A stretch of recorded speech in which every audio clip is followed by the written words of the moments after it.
Not waking up feeling refreshed and rejuvenated? Reset your rest at Mattress Firm.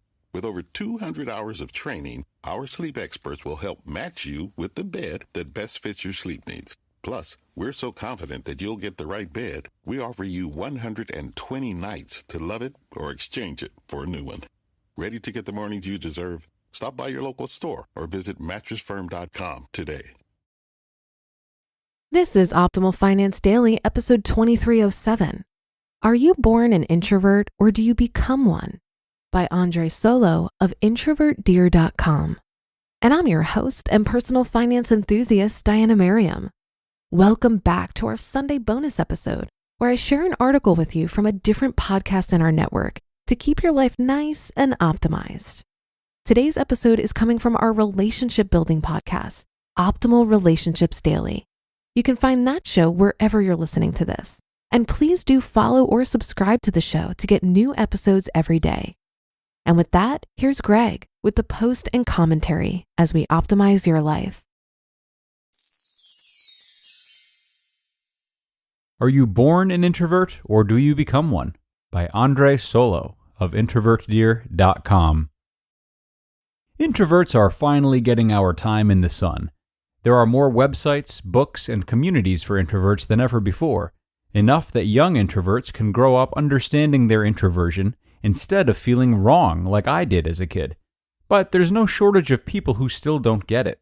Anytime I mention I'm an introvert, someone asks something like, "Why can't you just learn to be social like everyone else?" That viewpoint is backwards, but it does raise a good question. Do people learn to be introverts as they grow up, or are we introverts from birth? In other words, what makes you an introvert? Your genes, your upbringing, or some mix of both? The science of young introverts. To answer this question, I turn to Dr. Marty Olson Laney's book, The Hidden Gifts of the Introverted Child, Helping Your Child Thrive in an Extroverted World. Laney gives a detailed rundown of what we know about young introverts, including the specific factors that cause them to be introverted in the first place. Like most questions of nature versus nurture, Laney tells us that the answer is a little bit of both. Yes, children are born with an innate temperament, and yes, parents are vitally important to how that temperament is nurtured. But she emphasizes that introverts are mostly born that way. Specifically, the degree to which you are introverted or extroverted is influenced by genetics. Out of all the personality traits that have been studied, introversion/extroversion is one of the most strongly hereditary ones.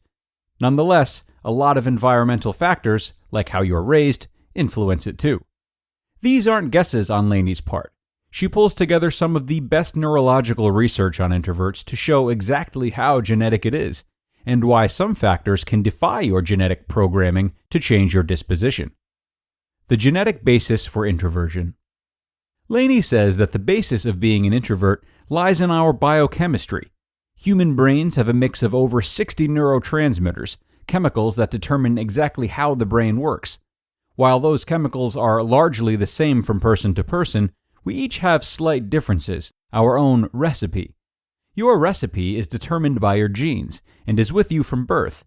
It also determines many personality traits, such as your tendency toward introversion or extroversion. This correlation is so strong that Laney says children show their introversion/extroversion tendency from the moment they're born. The most important of these neurotransmitters is dopamine, which rewards you for pursuing external rewards. Introverts' brains are far less driven by dopamine.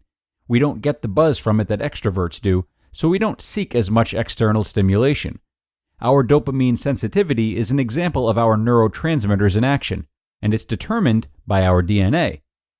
How genetic set points make you flexible. Introversion isn't totally genetic. It gets influenced by your environment at a young age, and our genes allow a certain amount of flexibility in response. This happens through set points, which are the upper and lower limits of how much extroversion your brain can handle. Laney compares these set points to setting a temperature range on a thermostat. You might program your thermostat to keep your house between 68 degrees and 74 degrees Fahrenheit. Within that range, you're comfortable, and no climate control is needed. But if it gets too cold or too warm, the heater or AC kicks on, and you have to spend energy to get back to the comfort zone. The brain works the same way.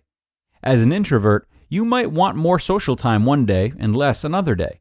And as long as you are within your set points, you're okay. But if the stimulation takes you beyond your upper set point, maybe by going to a big birthday party, we all know how drained you're going to feel. That means two introverts with the same genetic disposition could come across quite differently.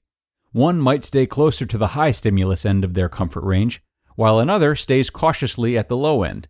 These behaviors are largely learned through experience. If a child gets enough positive experiences with social time, they might enjoy pushing the top of their range, even though they're an introvert. A child who has negative experiences could develop more reclusive, quieter ways. A portrait of three kids. To see how this works, let's look at three hypothetical children. All three are introverts, but they're not all the same. Jenn and Amanda are identical twins. They have the same DNA and very similar brains at birth. Both show signs of being introverted, but their set points are quite wide. They could act more social or more introverted on any given day. Matthew is also introverted from a young age.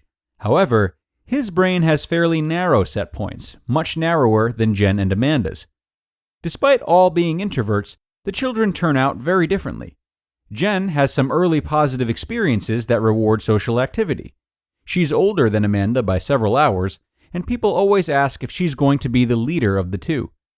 When she does something bold or showy, adults laugh and cheer. This positive encouragement makes it fun to stay toward the top end of her set point range and be a social introvert. Amanda has the opposite experience. When she does something showy, adults say she's copying her sister. She doesn't find it rewarding to come out of her shell as much. By the time she's old enough for preschool, she isn't as excited about making friends as Jenn.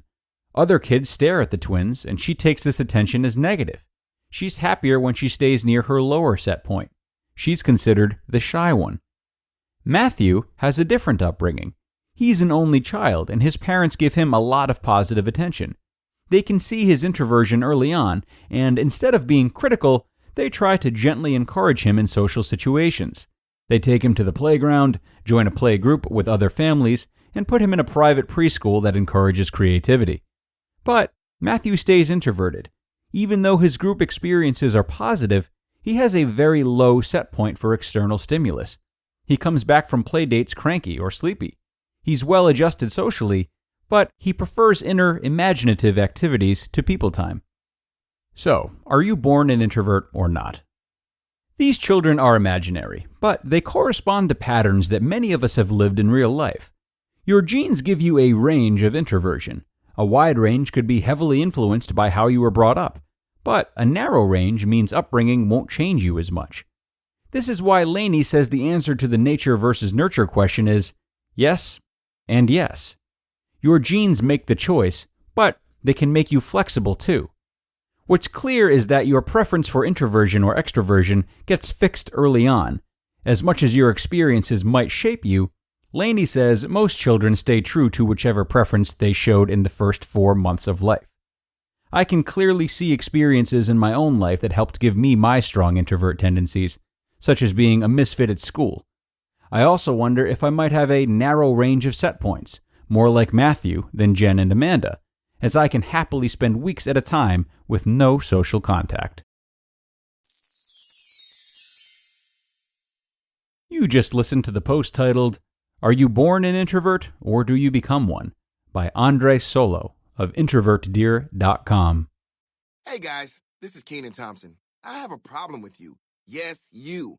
None of y'all told me that AutoTrader has millions of new and used cars that I can shop from home. I thought we were friends. I put smiles on your face, but I'm not smiling. No one told me that with AutoTrader, a dealer can deliver cars to my home or that I could shop by price on AutoTrader. No one. Consider this friendship that you just learned we had officially over. Finally, it's easy. AutoTrader.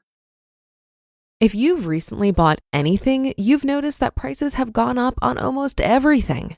But thanks to our new sponsor, GoodRx, you can save on something particularly important, your prescription medications. GoodRx is the fast and free way to save up to 80% on the price of your prescriptions. All you need to do is search for your medication on the GoodRx website or app and show your discount at the pharmacy counter. It's that easy. Not to mention GoodRx is accepted at all major pharmacies. And even if you have health insurance, GoodRx may still beat your copay price. You know how much frugality means to me, how many ways I try to save, but never before have I seen a way to save on prescriptions. I really love GoodRx. It's extremely easy even for older friends or family that I've recommended it to. So for simple, smart savings on your prescriptions, check out GoodRx. Go to goodrx.com/OFD. That's goodrx.com/OFD. goodrx.com/OFD. And a really interesting post today from Andre. I think this is something a lot of us have wondered about, yet I have to say the results aren't terribly surprising, which is good news for several reasons. One, I think this post and the research behind it serves to clear up a lot of the dialogue Andre mentioned about, why can't you just learn to be social like everyone else? Obviously, the more we talk about this and introduce research, especially into the conversation, the easier it is for people to be understanding of introverts. And two, nature plus nurture applies to most everything. We're born with certain tendencies, some stronger than others, the effectiveness of which is determined by how it's harvested in our experiences. Now, with this in mind, I hope you can all find opportunities to play to your own strengths and be reaffirmed that you do maintain a lot of control, even as adults, of the cards that you've been dealt. That is all for today, though, my friends. Thank you so much for being here and continuing to support the show as we roll into yet another week. We've got a lot more for you this week, so don't forget to tune in tomorrow through Friday, where your optimal life awaits.